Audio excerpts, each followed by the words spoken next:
Bonjour, je suis Benjamin Lazare, étudiant à Télécom Paris. Je suis rentré là-bas c'était en 2015, après 2 ans de prépa au lycée Louis Grand. Et aujourd'hui, je vais vous expliquer ce qui a guidé mon choix, pourquoi je suis content d'être là, et pour guider votre décision et peut-être vous amener chez nous cette année. Ce qui m'a amené à choisir Télécom Paris, c'est qu'après finalement les grandes généralistes que sont l'X et Centrale, je me suis demandé ce que je voulais faire. Est-ce que je voulais construire des avions à super-héros? Est-ce que je voulais faire des ponts aux ponts ou des mines aux mines? Bon, bien sûr, c'est pas aussi simple que ça, mais j'ai vraiment aimé l'idée de Télécom, c'est-à-dire vraiment le centre du numérique en France. C'est vraiment le cas, et notamment pour ce qui concerne la data science et le machine learning. Tout ce que vous pouvez lire dans les journaux, il y a pas mal de ce qu'on apprend techniquement parlant en France se fait à Télécom. Et je me suis dit, demain, pourquoi pas moi? Pourquoi pas participer à la prochaine révolution Uber, Airbnb, Amazon? Et si je peux le faire quelque part, j'ai trouvé que Télécom Paris était l'école qui me permettait le mieux de le faire, et voilà, c'est comme ça que j'ai choisi. La première année, c'est un peu généraliste, même si on fait plus de mécanique.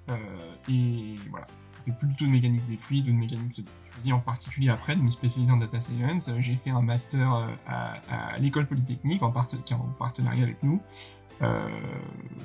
L'université Paris-Saclay, mais gérée par l'école polytechnique. Et je me suis spécialisé en data science. J'ai aussi choisi de faire un double diplôme. Télécom Paris propose quelques partenariats vraiment intéressants. Et moi, j'ai été à HEC Paris, où j'ai fait une formation en digital liée au management et à la stratégie derrière des projets technologiques.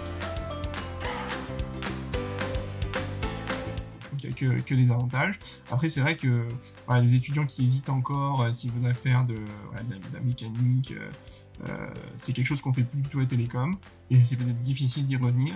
Sans ça, ça reste, je pense, un parcours vraiment large, et ce qu'on peut faire en 3e année, notamment en profitant du réseau, alors avant ça s'appelait ParisTech, maintenant c'est l'Institut Polytechnique de Paris, c'est quand même très varié, et du coup je pense qu'il ne faut pas trop s'inquiéter de ce qu'on va faire en 3e année.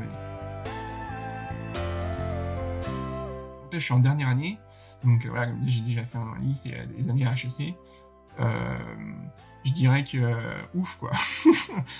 J'ai appris vraiment énormément de choses en code, en mathématiques, en physique, en management. J'ai eu l'opportunité de faire des beaux stages.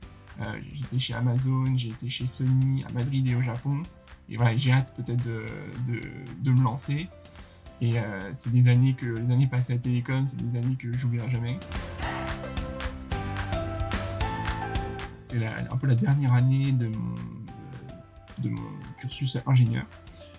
J'ai fait un stage de 5 mois au Japon. J'ai travaillé chez Sony à Tokyo. J'ai fait de la recherche en intelligence artificielle.